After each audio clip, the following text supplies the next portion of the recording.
Kung itatanong kaibigan, ano pang makikita po ninyo doon?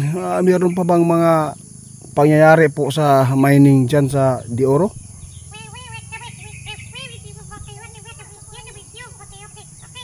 Sabi po niya guys, dapat maipaabot natin po sa mga tao dyan sa sa mga mining po ngayon.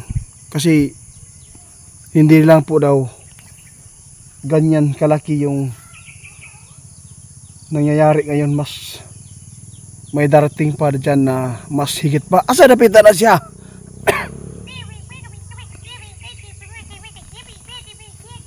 Guys, sabi ni kaibigan ninyo guys, mayroon pang mangyayari na pinakamalaking trahedya po. Hindi lang po doon sa Masara, kundi ang pinakamalaking problema ngayon doon sa Mount Diwata, Diwalwal po. Guys, narito po tayo sa park ni kaibigan ninyo. Subukan ko lang po kausapin kung nandito po ba siya. Dahil po mula nang nakapunta tayo doon sa Masara, ang dami pong mga natatabunan. Kaya magkipag-usap tayo dito kung nandito po ba siya. At saka po tatanungin po natin baka meron pang mauulit po na pangyayari na di inaasahan. Kaya samahan niyo po ako guys para malaman po natin yung mga pangyayari para po maipaabot po natin. Guys, dito na po tayo sa park. Linyo? Oo, salamat po. Oo, nakapunta po ako doon. Kumusta ka? Bakit ngayon ka lang po? Oo, nagkalagnat po ako nang pumunta ako doon sa Masara.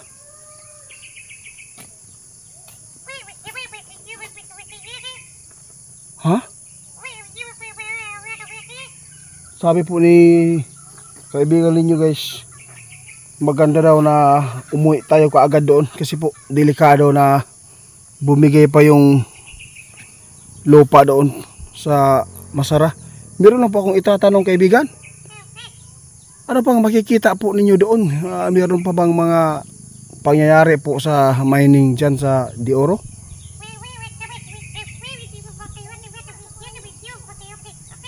Sabi po niya guys, dapat maipaabot natin po sa mga tao dyan sa sa mga mining po ngayon. Kasi hindi lang po daw ganyan kalaki yung nangyayari ngayon, mas may darating pa dyan na mas higit pa. Asa napitan na siya?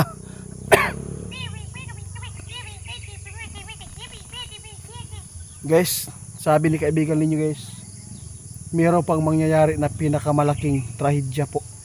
Hindi lang po doon sa Masara, kundi ang pinakamalaking problema ngayon doon sa Mount Diwata, Diwalwal po, sa Mungkayo. Ano bang gagawin natin dyan para po maniwala po yung mga tao sa atin?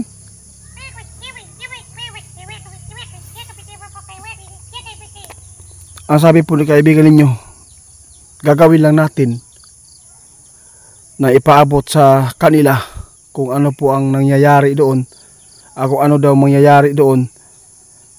Sa kanila lang po daw kung maniniwala po sila. Oo nga kaibigan, ang dami po mga tao ngayon po doon sa Masarang natatabunan.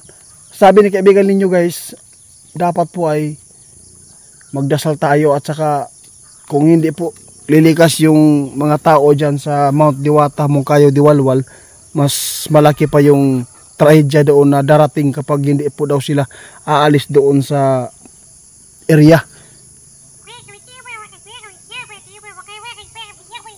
Oo, tama ka kaibigan. Sabi ni kaibigan ninyo guys, binigyan na kayo ng mabuting pag-iisip po sa Panginoon. Gamitin po daw ninyo kasi nakikita natin kapag delikado na po yung area, dapat po ay isipti po ninyo lahat ang inyong pamilya kasi huli na po daw talaga yung mga pagsisisi. Kaibigan, akala po nila yung ginagawa natin dito, siguro alam kong maraming nakapanood nito. Sa totoo lang kaibigan, nais kong puntahan doon sa Mount Diwata, Diwalwal. Paabangan po nyo guys, baka magagawa natin dyan na puntahan doon sa Mount Diwata, Diwalwal na palayisanin na po yung mga tao doon sa area doon sa mining sa Diwalwal. Kasi po kung gaano po kalaki po daw doon sa Masara ang nangyayari ngayon na natabunan, mas times 3 pa na darating po doon sa Diwalwal. Salamat kaibigan ha. Oo nga, sabi ni kaibigan ninyo guys, dapat ingatan natin po yung sarili natin kasi po ibinigay po sa atin ng Panginoong Diyos yung ano natin. Buhay dapat po ay huwag tayo magkampante. Huwag po daw natin titingnan po yung area. Sa tingin po ninyo ay hindi to landslide kasi maraming kahoy, pero hindi po natin di ba ito matagna ang umaabot. Kaya guys, kung sino man yung makapanood dyan sa Mount Diwata, Diwalwal at saka doon sa Masara, dapat po lumisan po kayo doon sa malapit po sa mga may mga hukay sa ilalim at saka baka po mahugmak ba, kasi mayroon pa talagang mangyayari na mas malaki na tragedya ganyan doon sa mga mining, lalo na po doon sa Diwalwal. Talaga yung pinakamalaking problema doon kapag hindi po lilisan yung mga tao. Kaya sabi ni kaibigan ninyo, ano po sabi mo kanina kaibigan?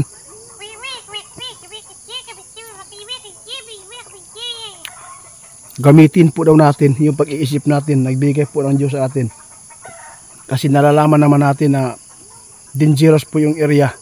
Dapat po makaalis kayo. Meron pa akong itatanong kaibigan. Noon ko pa sana ito itatanong sa iyo eh. Meron ka bang nakikita ngayon sa panahon natin na sa mundo natin kung ano pa talaga yung mga darating na pangyayari?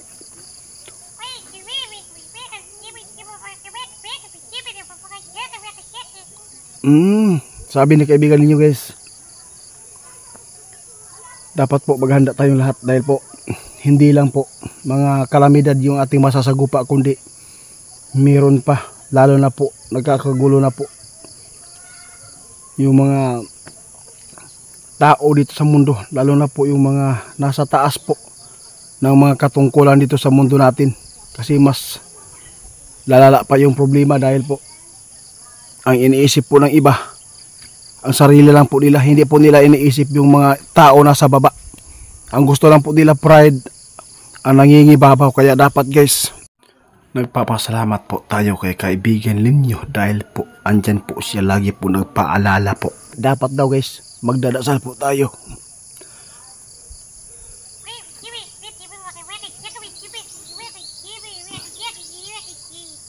Oo kaibigan, tama yan guys. Dapat talaga guys na hindi lang lahat po ng material na bagay yung inuna po natin, kundi lagi pong nagpapaabot si kaibigan ninyo na sa tuwing araw, oras, dapat tayo ay magpasalamat po. Hindi lang iba mga inuna pa yung mga material na bagay, kaya nangyayari po talaga hindi inaasahan po doon sa Masara. Tapos minsan po ay nagtatampo din po ang nasa taas po guys. Kaya meron po akong ipapaabot sa inyo. Abangan po ninyo si Gusanter Itito sa Diwalwal. Baka mapuntahan ko kayo, at saka sana po ay maniwala kayo na dapat po sana na tignan po ninyo yung nangyari doon sa Masara. Sana po ay makalisan kayo kasi mas malaki pa yung pangyayari doon sa Mungkayo kung hindi kayo aalis sa Mount Diwata, Diwalwal. Bibigay ko to kay kaibigan ninyo guys. Sa pa yan kaibigan. Pero nagpapasalamat kami kaibigan ninyo dahil po hindi mo kami pinababayaan sa paalala lang po sa amin. Pinapaalala po ninyo sa amin. Kaya gagawin po namin na mapunta namin yung Mount Diwata, Diwalwal para po matugunan at may paabot natin yung ipinapaabot po nyo sa amin, na sana po nawala na po mangyayari ng mga kaswerte po na buhay, kasi sayang po talaga yung buhay na binigay po ng atin Panginoong Diyos. Kaya guys, hanggang dito lang muna. Magtatanong muna tayo kay kaibigan ninyo kung anong mangyayari pa dito sa Pilipinas, kasi nagkakagulo naman.